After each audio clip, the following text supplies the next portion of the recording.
स्वागत है आपका अपने YouTube चैनल ज़िंदगी मसाला में। खुद मुझ पर आप बीती एक ऐसी ही सच्ची घटना जो बीती 2013 में।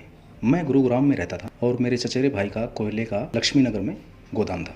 उन दिनों मुझे गुरुग्राम शिफ्ट हुए सिर्फ 2 महीने ही हुए थे, लेकिन मेरे पास कोई नौकरी या रोज़गार नहीं था। हर रोज़ सुबह से शाम नौकरी को लेकर परेशान रहता था। एक रोज़ मेरे चचेरे भाई का मेरे पास कॉल आता है और बोलता है, भाई क्या चल रहा है आजकल और क्या कर रहा है? मैंने कहा, भाई कुछ भी नहीं, बस कोई काम तलाश कर रहा हूँ लेकिन मिल नहीं पा रहा। तो भाई बोला, मैंने तुम्हारे पास इसलिए फ़ोन किया, मुझे अपने साथ काम करने के लिए एक आदमी की ज़रूरत है और तुम्हें काम करना है तो आ जाओ मेरे पास। मैंने कहा, भाई गुरुग्राम से कितना दूर होगा? तो भाई ने कहा, शकरपुर लक्ष्मी नगर गुरुग्राम से 50 या 60 किलोमीटर के आसपास होगा। तो मैंने भी भाई को बोल दिया कि ठीक है, मुझे काम की ज़रूरत है, मैं आपके पास आ जाता हूँ।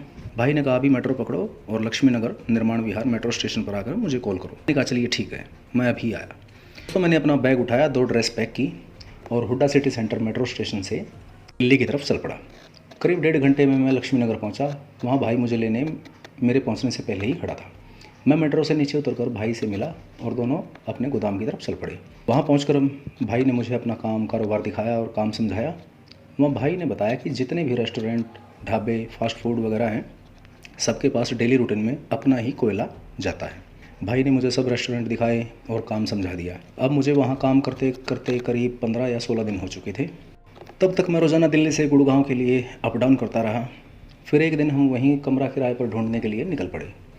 थोड़ा बहुत मशक्क़त करने के बाद हमें एक 3 मंजिला मकान में ग्राउंड फ्लोर पर 2 कमरों का एक सेट मिल गया। थोड़ा महंगा था, पर हमें पता था ये एरिया मुखर्जी नगर की तरह पढ़ने वाले स्टूडेंट्स की भरमार की वजह से इतना महंगा है। सो हमने वहीं मकान किराए पर ले लिया। 1-2 दिन में हमने अपनी रहन सहन की सारी व्यवस्था वहीं कर ली। कुछ दिन मैं और भाई लगातार गुरुग्राम अप डाउन करते रहे। मकान लेने के बावजूद भी वहाँ रहने को मन ही नहीं करता था। कारण ये था कि अचानक से कितनी भी साफ़ सफाई कर लेते, पता नहीं अचानक से किसी भी टाइम कहाँ से ढेरों कॉकरोचों का ढेर निकल आता था। वहाँ रहना तो दूर, खाने पीने को भी मन नहीं करता था। फिर भी किराया तो दे ही दिया था, सो कभी कभार हम दोनों भाई वहीं रुकने भी लग गए। एक रोज़ भाई ने मुझसे कहा कि मैं 3 दिन तक घर रहूँगा और काम पूरी तरह से तुम्हें संभालना है। मैंने कहा, ठीक है। भाई ने कहा, तुम्हारा मन करे यहीं रुक जाना और जाना चाहो तो गुरुग्राम चले जाना। मैंने कहा, ठीक है भाई, जैसा ठीक लगेगा वैसा मैनेज कर लूँगा। तो अगले दिन शाम को भाई अपना काम फारिग करके घर की तरफ रवाना हो गया। अब मुझे पूरा दिन काम करने के बाद रात को कलेक्शन करते करते करीब 10:30 बज गए और उस दिन मेरा भी मन घर जाने का पूरा पूरा बना हुआ था, लेकिन दिल्ली मेट्रो का लास्ट टाइम 11 बजे तक का ही होता है। सो मैंने वहीं रूम पर रुकने का फ़ैसला किया। रेस्टोरेंट से खाना पैक करवा कर मैं सीधा रूम की तरफ चल पड़ा। रूम पे पहुंच के नहा धोकर खाना खाने की जैसे ही पूरी तैयारी करता हूं, मुझे समझ नहीं आया कि मेरे कमरे की ट्यूबलाइट अचानक से ब्लिंक करना शुरू कर देती है।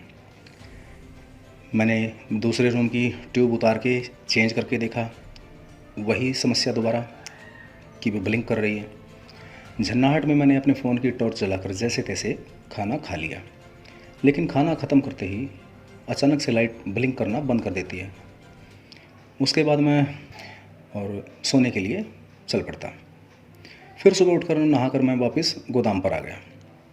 जैसे तैसे नींद भी अच्छी आ गई। अगले दिन मैं अपना जल्दी काम निपटाकर गुरुग्राम चला गया। 2 दिन अप डाउन करने के बाद भाई भी घर से वापस लौट आया। फिर अचानक से भाई ने मुझे कहा, हम कुछ दिन के लिए गोदाम बंद रखेंगे, कोयले की सप्लाई पीछे से रुक गई है, हमें कच्चा माल महंगे रेट पर उठाना पड़ेगा, जिससे फ़ायदे के बजाय नुकसान ही होगा। तो इससे अच्छा हम एक हफ़्ता गांव चल पड़ते हैं।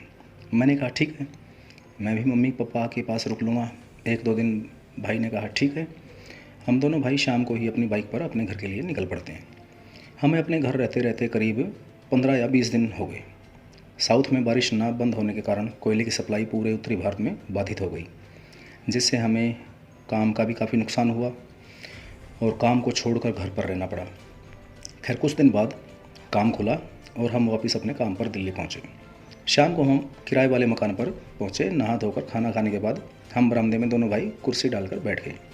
जैसे कि मैंने बताया था कि वो मकान 5 मंजिला बिल्डिंग पर था और हम ग्राउंड फ्लोर पर थे। हमसे ऊपर वाले फ्लोर पर आईटी वाले 2 स्टूडेंट्स रहते थे, जो हमारी तरह सुबह जाते और शाम को आते। जब भी मुलाकात होती हमारी अक्सर राम रमी, नमस्कार, हेलो हाय होती रहती थी, एक पड़ोसी के तौर पर। तो हमारी मतलब अच्छी बोलचाल थी उनके साथ।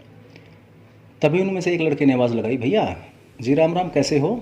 हमने कहा भैया जी सब बढ़िया, आप बताइए कैसे हैं? उस लड़के ने कहा भाई मुझे माचिस चाहिए, क्या आपके पास होगी? मैंने कहा हाँ हाँ मेरे पास है, मैं आ रहा हूँ। तभी मैं उन लड़कों के फ्लोर पे चला गया और कुछ देर वहाँ पानी वगैरह पी के बैठ के बतियाने लगे। भाई काम कैसा है, आप कैसे हो, क्या कर रहे हो? कुछ देर बातें करते करते उनमें से एक भाई की एक बात पर मैं बहुत ज़्यादा परेशान हो गया, क्योंकि हाल चाल पूछने के दौरान जब मैंने कहा कि हम करीब 20-25 दिन बाद आज ही घर से वापस तो उस भाई ने मुझसे कहा कि आप क्या मकान वाली बात कर, हम दोनों दोस्त आपको और आपके भाई साहब को रोज़ाना तो यहीं देखते हैं। मैंने कहा भाई हम रूम की लाइट जली छोड़कर चले गए थे, लेकिन सच यही है रूम्स को अच्छी तरह से लॉक किया था और हम घर से आज ही वापस आए हैं। हम तो 20-25 दिन से दिल्ली में भी नहीं थे। तभी वो दूसरा लड़का भी बोल पड़ा, ब्रदर आप कैसी बात कर रहे हो? मैंने तो आप दोनों को रात के 11-11 बजे तक बरामदे में टहलते देखा है, लाइट ऑन ऑफ करते देखा है, लेकिन सुबह हम लेट उठते हैं तो आपको सिर्फ जाते नहीं देखा। मैंने कहा क्या यार आप क्या मजाक कर रहे हो? उन्होंने कहा भाई साहब बिल्कुल सही, मजाक तो आप कर रहे हैं। मैं हैरान था उनकी बातों से, तो मैं उनको गुड नाइट बोलकर नीचे अपने रूम में आ गया। मैंने रात को ही ये बात भाई को बताई कि वो दोनों लड़के मुझसे ऐसे ये बात बोल रहे थे, लेकिन भाई मेरी बात सुनकर चुपचाप ही रहा और मुझसे सो जाने के लिए बोलकर खुद भी लेट गया। अगली सुबह हम फिर अपने गोदाम पर पहुँचे तो काम करते करते पूरा दिन मेरे दिमाग में वही बात उन लड़कों वाली घूमती रही कि उन्होंने ऐसा क्या किसे देख लिया था जो किसी और को वो हमारे बारे में समझ रहे थे। मैं पूरा दिन इसी उधेड़-बुन में रहा। इससे अगले दिन फिर घर से फ़ोन आता है कि तुम लोगों को घर आना पड़ेगा, कोई इमरजेंसी काम है। हम शाम को ही अपने घर के लिए वापस निकल पड़े। फिर तो ये मानो कि घर जाने के बाद हमारा दोबारा दिल्ली जाने का मन ही नहीं हुआ। पूरा काम हमने बिल्कुल ठप कर लिया और पूरा 1 महीना हम ऐसे ही अपने घर में रहे। उधर भाई ने फ़ोन करके लेबर से गोदाम को खाली करवा दिया और रूम का किराया ऑनलाइन पेमेंट कर दिया। खाली मकान का 2 महीने का रेंट एडवांस दे रखा था। एक दिन जब दोनों भाइयों ने हमने डिसाइड किया कि चलो अपने रूम से अपना सामान वगैरह पिक कर ले आते हैं, तो हम दिल्ली के लिए घर से बाइक से निकल पड़े। वहाँ पहुंचकर हमने सारा सामान पैकिंग वगैरह किया, सिर्फ छत वाला पंखा उतारना बाकी रह गया था। तो मैं घर के सामने एक करियाने की दुकान थी, उस पर 2 भाई इकट्ठे रहते थे। तो मैं उनके पास गया टूल्स लेने के लिए। मैंने उनको कहा नमस्कार भैया, मुझे छत का पंखा उतारना है, तो आपके पास कुछ स्क्रू ड्राइवर वगैरह कुछ टूल्स होंगे? तो बोले भाई क्या बात, आप मकान खाली कर रहे हो? मैं बोला जी हाँ मैं मकान खाली कर रहा हूँ। वो अचानक से एक बात बोले, भाई कोई दिक्कत हुई आपको, कोई परेशानी हुई, कुछ महसूस हुआ एब नॉर्मल अननेचुरल सा? मैंने कहा नहीं ऐसा तो कुछ भी नहीं, बाकी मैं आपकी बात को समझ नहीं पाया।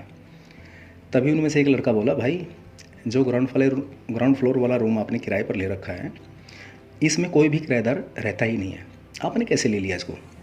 और हम तो ये सोच रहे थे कि आप 1 महीना 2 महीना 1.5 महीना कैसे मैनेज कर गए, क्योंकि इसमें तो कोई हफ्ता भर भी नहीं रह पाता। तो मैंने कहा भाई ऐसा क्या बात है? तो उन्होंने कहा भाई साहब हम यहाँ के पड़ोसी हैं, पुराने रहने वाले हैं।